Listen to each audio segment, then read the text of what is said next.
High বন্ধুরা, শুভ দুপুর সবাইকে। আর দেখো আজকে আমি কি নিয়ে আসলাম। আজকে হবে আমাদের ঘরে মাশরুম বানানোর জন্য দেখো এখানে আলু, টমেটো আর মটর দিয়ে আমি একসাথে রেখে দিয়েছি কেটে। আর এদিকে হলো আমি তেল বসিয়ে দিলাম, কড়াই বসিয়ে দিয়ে তেল দিয়ে দিলাম। আর দেখো মাশরুমগুলো আমি সবার প্রথমে ভেজে নেব।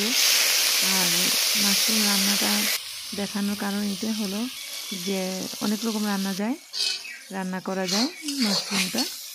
আর আমি বানাবো আজকে নিরামিষ মাশরুম। আমি সবার প্রথমে দেখো আমি সুন্দর করে মাশরুমগুলো ভেজে নিব। আর ভেজে নেওয়ার পর আমি এখন উঠিয়ে রাখলাম। আর মাশরুমটা একসময় কিন্তু আমি অনেক 20 বছর আগে 30 বছর আগের থেকে আমি মাশরুম দেখি, কিন্তু মাশরুম আমি খেতাম না, আমি ভালোবাসি না। কিন্তু এখন আমার মাশরুম খেতে অনেক ভালো লাগে। তারপর দেখো আমি পাঁচফোড়ন আর তেজপাতা সম্বাস দিয়ে আমি দিয়ে দিলাম আলু, টমেটো, মটর সবার সাথে আমি ভেজে নিব। লবণ হলুদ দিয়ে আর দেখো আমার বাড়ির ধনিয়া পাতা, আলুতে আমি অল্প জল দিয়ে ঢাকা দিয়ে আমি সিদ্ধ হতে হতে আমি নিয়ে আসলাম তেজপাতা, এই ধনিয়া পাতা।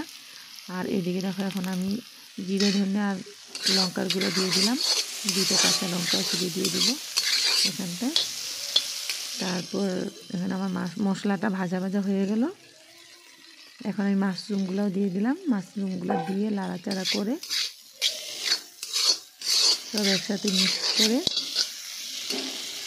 অনেক রকম খাও, নিরামিষ এইভাবে রান্না করে একদিন খেয়ে দেখো তোমরা।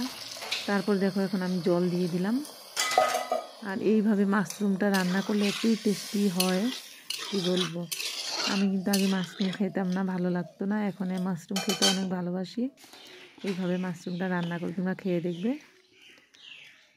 আর এখন আমি দিয়ে দেবো ধনিয়া পাতা দেওয়ার পর